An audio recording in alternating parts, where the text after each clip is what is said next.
మంచి ఎలివేషన్, మంచి బ్యాక్గ్రౌండ్, ఆ సీన్స్, ఆ ఫైట్స్, ఆ విజువల్ ఎఫెక్ట్స్, ఆ సముద్రం ఫైట్లతో ఫస్ట్ హాఫ్ అంతా మాత్రం చాలా బాగా అనిపిస్తుంది అన్న.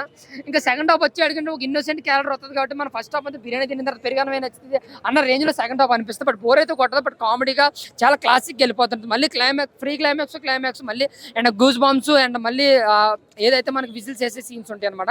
బట్ ఏదైతే సెకండ్ పార్ట్ ఉందో దాని కథను కంటిన్యూ కాబట్టి క్లైమాక్స్ దీని సినిమాని మధ్యలో ఆపేశారు. సో జాన్వీ కపూర్ సినిమాకి వేస్ట్ అని అనిపించింది అండి. ఎందుకంటే కేవలం చుట్టమల్లె సాంగ్ కోసమే అని పెట్టినట్టు అనిపించింది నాకైతే. ఆవిడకి కథలో కానీ లేదంటే స్కిన్ ప్రెజెన్స్ కానీ చాలా తక్కువ ఉంది. కథలో ఆవిడ ప్రాధాన్యత ఏమీ లేదు. కథలో ఇన్వాల్వ్ అయ్యే వాళ్ళు ఎవరంటే సాయి పల్లకి, నేను మన శ్రీకాంత్ గారిది, మన ఎన్టీఆర్ అన్న.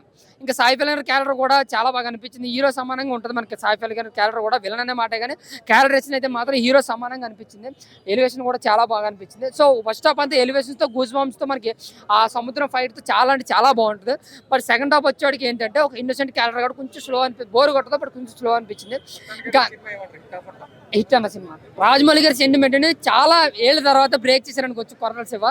ఇంకా మన ఎవరో అనిరుద్ధ్ గారు బాగా కష్టపడ్డారు సినిమాకి. జైలర్కి ఎంతైతే బ్యాక్గ్రౌండ్ ఇచ్చారో అంతకు మించి దీనికి చాలా డిఫరెంట్ అండ్ ఎమోషన్ సీన్స్ లో కావచ్చు. ముఖ్యంగా ఎన్టీఆర్ గారు ఫైట్ చేసే సీన్స్ లో ఎలివేషన్ లో ఆయన ఇచ్చిన బ్యాక్గ్రౌండ్ అయితే మాత్రం సూపర్ అనమాట. ఇంకా ఫస్ట్ పార్ట్ లో ఎన్టీఆర్ గారు డాన్స్ అయితే మాత్రం టెంపర్ తర్వాత ఆ రేంజ్ డాన్స్ ఆ సినిమాలో ఈ సినిమాలో ఆయుధ పూజ అనే సాంగ్లో అయితే చూశానన్న.